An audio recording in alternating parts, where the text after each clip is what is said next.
So, given that you are so busy and you're managing your businesses and your thriving business empire, and now you have two kids, what's your self-care routine nowadays? Honestly, I know this isn't probably considered the healthiest way to do, to live life according to a lot of people, but my self-care is my work. And I know that, like I said, like people are like, no, you need something else aside from work to escape in. Your work can't be your everything. But my work is my escape because it's art, it's creation. I sit down and I create content for my online classes. I don't actually meditate. It's not for everyone. Okay. I don't sit here and do breathing exercises because that's not who I am, and that doesn't calm me down. Although every single person I know does yoga, and I'm just one of those people that I'm sorry, I don't like yoga. It just doesn't do it for me. So you find the thing that works for you, and if that happens to be something that you also monetize separately, oh well. I'm not monetizing every minute that I'm creating. Like sometimes I just want to create, and I get in a zone. I literally forget about everything. And what's interesting, I was looking back and actually thinking about this recently, is some of my best work was in my worst time. Like when my dad first in the hospital and he was super septic, and I couldn't even breathe for a couple of days. And then finally I'm like, you know what? I have a class due. I need to film a look for my online classes, platform. Let me just try to get in the mood. And one really, really late night, I just started playing with makeup. I didn't know like what look I was gonna do. I just kind of played, and it just became this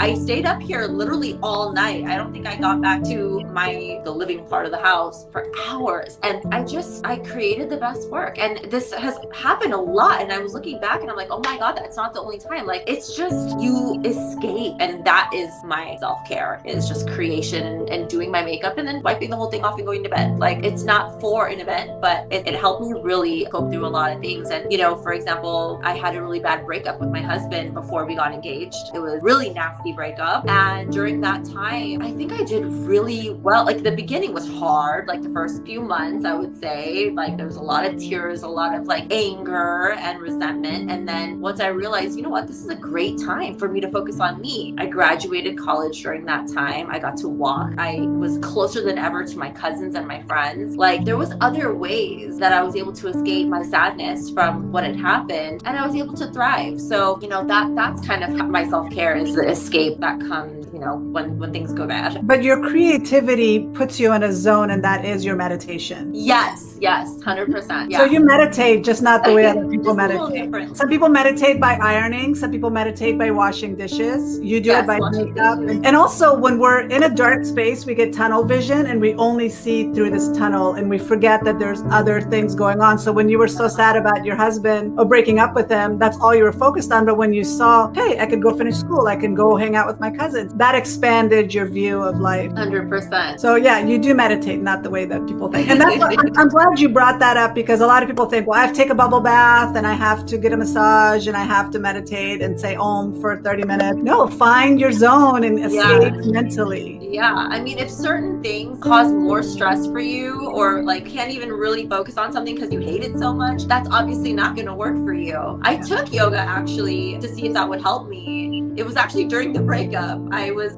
back in school, and I took yoga, and I probably only showed up to the first day and the last day of class. I was like, this is not happening for me. And then, I actually took anger management through my college, through my university, and that was actually really eye-opening. I feel like that helped to form my later years too, learning how to kind of cope with your anger and not immediately responding, kind of sitting on it for a little bit, and then later on with a clearer mind responding. All these little things definitely help.